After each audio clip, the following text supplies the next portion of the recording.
एक बार बुद्ध के कुछ शिष्य बुद्ध से पूछते हैं, बुद्ध, आप हमेशा भोजन को प्रेम से ग्रहण करने के लिए क्यों बोलते हैं और भोजन को संतुलित मात्रा में ही ग्रहण करने के लिए क्यों बोलते हैं? क्या अगर हम उस भोजन को प्रेम से ग्रहण नहीं करेंगे तो क्या वो भोजन नहीं रहेगा?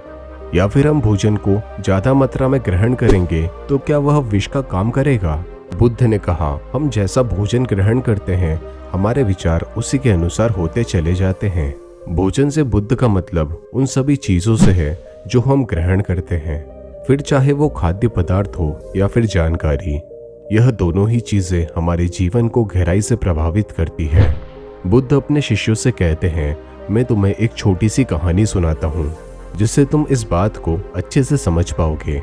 एक समय की बात है, एक साधु जंगल में अपनी कुटिया बनाकर रहा करते थे।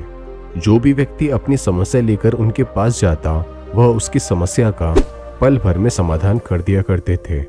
धीरे धीरे आसपास के गांव के लोग भी उन साधु के पास अपनी समस्या का समाधान पूछने के लिए आने लगे और वह पल भर में ही सभी की समस्याओं का समाधान कर देते थे। धीरे धीरे उनकी प्रसिद्धि गांव से नगर और नगर से राज्य में प्रचलित हो गई।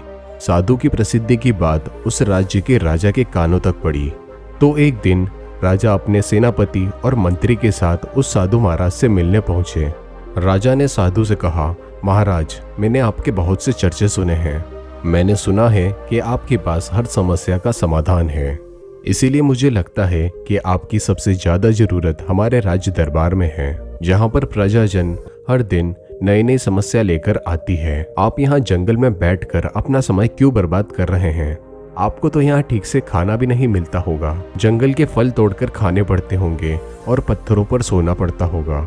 आप हमारे साथ हमारे महल चलिए, वहाँ पर आपको हर तरह की सुख सुविधाएं दी जाएगी।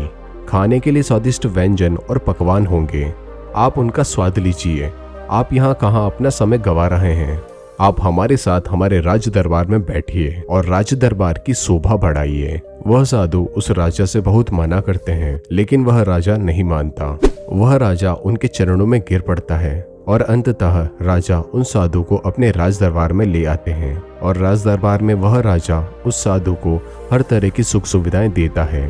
धीरे धीरे समय बीतता है और समय बीतने के साथ ही धीरे धीरे साधु का व्यवहार भी बदलने लगता है। आप विश्वास नहीं करेंगे, उस राजा के साथ रहते रहते उस साधु का व्यवहार पूरी तरह से बदल जाता है। इस बात को वह साधु भी नहीं समझ पाता है कि आखिर उसका व्यवहार इतनी जल्दी बदल क्यों रहा है।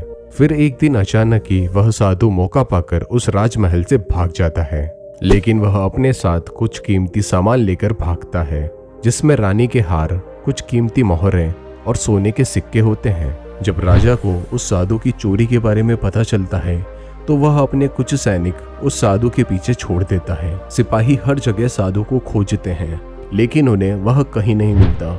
वह साधु जंगल की तरफ भागता है और भागते भागते थक जाता है और जंगल के बीचों बीच आकर एक पेड़ के नीचे बैठ जाता है।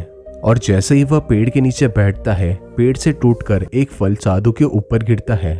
साधु को बहुत जोरों की भूख लगती है, इसीलिए वह साधु उस फल को जल्दी जल्दी खा लेता है। वह फल एक औषधि होती है जो कि पेट में जाने के बाद उसे बीमार कर देती है। अगर बिना जरूरत के भी औषधि ली जाए तो वह भी पेट में जाकर नुकसान पहुंचा सकती है।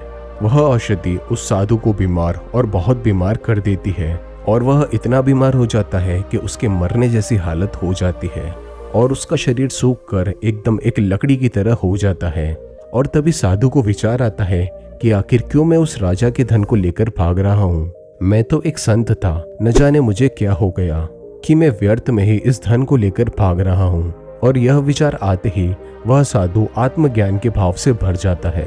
उसे बहुत पश्चाताप होता है और वह धन लेकर वापस उस राजा के पास जाता है। यह देखकर वह राजा बड़ा आश्चर्यचकित होता है और साधु से पूछता है, जब तुम्हें वापस ही करना था तो तुम इस धन को लेकर भागे ही क्यों?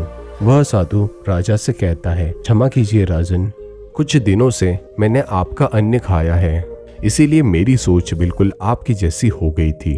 वो तो भला हो उस वृक्ष का जिसने मुझे वह औषधि वाला फल दे दिया, जिसे खाने से मेरा शरीर बीमार पड़ गया और आपका जितना भी मैंने खाया था वह सब उस बीमारी में निकल गया। और तब जाकर मुझे होश आया कि मैं कितना गलत कर रहा था। वह साधु उस राजा से कहता है, आपका जितना भी धन है वह आपने मेहनत करके नहीं पाया, वो या तो आपने किसी से छीना है या फिर आपको मिला है, इसीलिए उस धन के सेवन में मेरी ही बुद्धि भ्रष्ट कर दी थी। कहानी खत्म करने के बाद बुद्ध शिष्य से कहते हैं, जो भी हम ग्रहण करते हैं वही हमारे भविष्य को निर्धारित करता है। इसीलिए आप सबसे मैं यह कहना चाहता हूँ, उस चीज को जरूर देखिए जिसे आप ग्रहण करने जा रहे हो। वह कहाँ से आता है? क्या वह पाप से आता है, क्रोध से आता है, ईर्ष्या से आता है या फिर प्रेम से आता है? क्योंकि जो भी आप अपने भीतर ग्रहण करते हैं, चाहे वह अन्न हो या फिर विचार, यह दोनों ही तय करते हैं कि आपका भविष्य कैसा होगा।